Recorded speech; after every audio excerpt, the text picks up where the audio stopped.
Hej og velkommen til Gelænder-butikken. Tanken med denne lille præsentationsvideo er at vise, hvordan man designer og bestiller et gelænder. Først vælger man, hvilken type af gelænder man vil have. Jeg vælger her et rustfrit gelænder. Herfra har jeg lidt forskellige muligheder for at tage mig til designværktøjet. Man kan lade sig inspirere af forskellige billeder fra vort kundegalleri, og derefter trykke på tilpas og bestil. Det er også muligt at starte helt fra starten, med at trykke på Design dit gelænder nu. Nu skal jeg først vælge, hvor mange sider mit gelænder skal have. Og derefter, hvilket mål de har.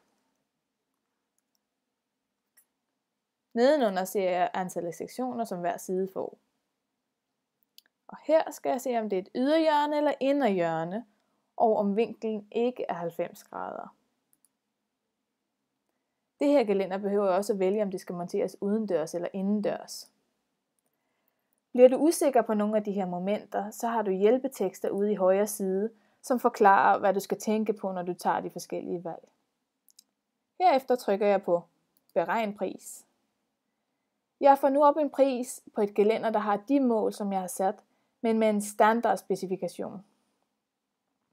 Jeg kan se her, at prisen er inklusiv moms og fragt. Nu går jeg videre med at vælge design og detaljer. I den her del af designværktøjet har jeg mulighed for at påvirke, hvordan mit gelænder skal se ud. Det første valg her er for eksempel, om man vil have en overligger, eller om man vil have sit gelænder helt uden og bare med glasset. Man kan se her ved feste for eksempel, at man kan vælge montering ovenpå med fod, eller montering udenpå med en stolpeholder. Oppe til højre er det muligt at se, hvordan hvert valg påvirker prisen. Så vælger jeg at trykke montering ovenpå. Så kan man se, hvad der sker med prisen her til højre. Når man er ved det sidste valg, så kan man se, at man kan ikke trykke på næste valg, men der kan man lægge gelænderet i indkøbsvognen. Nu ligger det i indkøbsvognen, og det er klar til at gå videre til bestilling. Her har jeg så prisen på det gelænder, som jeg har valgt.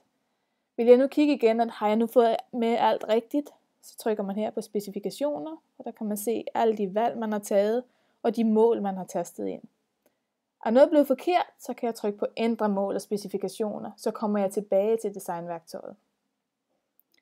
Her i kassen er det også muligt at se, hvilken tid at vi har beregnet udleverance.